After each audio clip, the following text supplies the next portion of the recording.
गरीब बेटे का खिलौना। एक समय की बात है कि एक गांव में जगदेव नाम का एक मटकों का व्यापारी हुआ करता था। वो रोज मिट्टी के मटके बनाकर गांव में मटके भाई मटके यूं बेचा करता था। एक दिन जगदेव का बेटा सिद्धार्थ मटके बना रहे पिता को देखकर वहां आकर, पिताजी पिताजी मुझे भी खिलौने चाहिए पिताजी, मुझे उनके साथ खेलना है। खिलौने तो चाहिए ना, मैं दूंगा, कहकर मिट्टी से कार, जीप ऐसे खिलौनों को तैयार किया। हे, मिट्टी के खिलौने बहुत अच्छे पिताजी, सुपर, मुझे बहुत अच्छे लगे पिताजी, यूं कहकर उनके साथ खेलने लगा। इतने में साइकिल लेकर राज नाम का एक धनवान परिवार का लड़का वहां आकर उस मिट्टी के खिलौनों को ठोकर मार दिया। बस वे मिट्टी के खिलौने टूटकर मिट्टी में मिल गए। अरे अरे अरे, ये क्या, ऐसे मिट्टी बन गए हो? ये तो मिट्टी के खिलौने हैं। क्यों रे, मेरे खिलौनों को क्यों मिट्टी में मिला दिया? दिखाई नहीं देता। रे, जानते हो तुम किससे बात कर रहे हो? राज, इस दुनिया का बाप हूँ मैं, याद रखो। अगर खिलौने हो तो सिर्फ मेरे पास ही रहना चाहिए, तब भी सब आकर मेरे साथ खेलेंगे ना, वरना तेरे पास आ जाएंगे। जिसके खिलौने हैं उसकी मर्जी, तुझे क्या?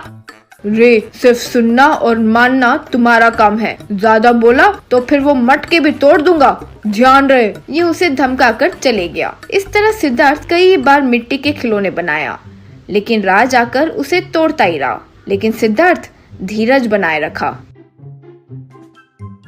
एक बार जगदेव बीमार पड़ गया। तब सिद्धार्थ घर की जिम्मेदारी लेते हुए पिता से, पिताजी आप आराम कीजिए, मैं मटकों को बनाकर उन्हें बेचा करूंगा।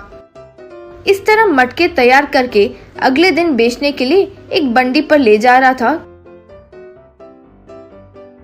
तो इतने में राज आकर, क्यों रे, तुम्हें कितनी बार कहूँ, मिट्टी के खिलौने, मिट्टी के मटके ऐसे ना बेचो। देखो राज, मेरे पिता की तबीयत ठीक नहीं है, अगर मैं ये सब नहीं बेचूं तो हमारा घर नहीं चलेगा, प्लीज कृपया करके रास्ते से हट जाओ। क्यों रे, मुझे ही कहानियां सुनाओगे? कहकर उन मटकों को लात मारकर तोड़ दिया। सिद्धार्थ को गुस्सा आया, लेकिन वो कुछ नहीं कर सका और वहाँ से चले गया। उस रात सिद्धार्थ अच्छे से सोचकर इस राज को किसी तरह सबक सिखाना होगा, यूं सोचकर एक स्पेशल मटका बनाया। अगले दिन हमेशा की तरह मटके तोड़ने जब राज आया, क्यों रे, इतनी हिम्मत, जितनी बार भी तोड़ूं वापस वापस बनाकर लाते जा रहे हो, आज तुम गए रे। देखो, जितने मटके चाहो उतने तोड़ दो, लेकिन ये वाला मटका मत तोड़ो। तो फिर सबसे पहले उसे ही तोड़ूंगा।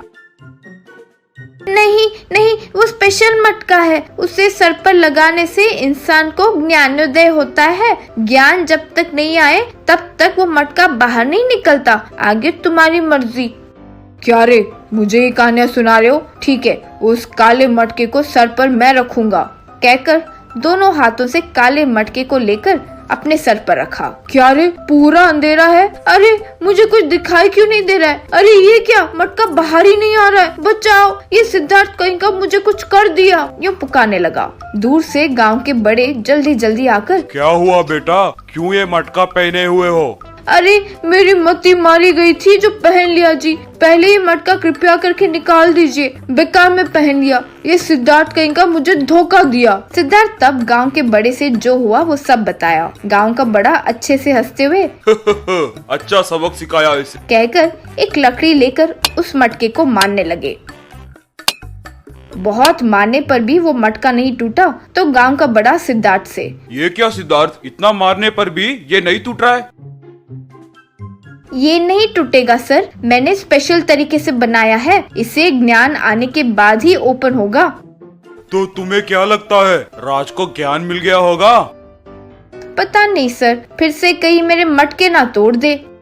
नहीं नहीं, मैं अब कभी नहीं मटके तोड़ूंगा, प्रॉमिस प्रॉमिस, मुझे अक्ल आ गई है। तब सिद्धार्थ ने उस मटके पर पानी डाला तो वो पिघल गया। तब से राज सिद्धार्थ के मटकों को, खिलौनों वगैरह को तोड़ना बंद कर दिया था।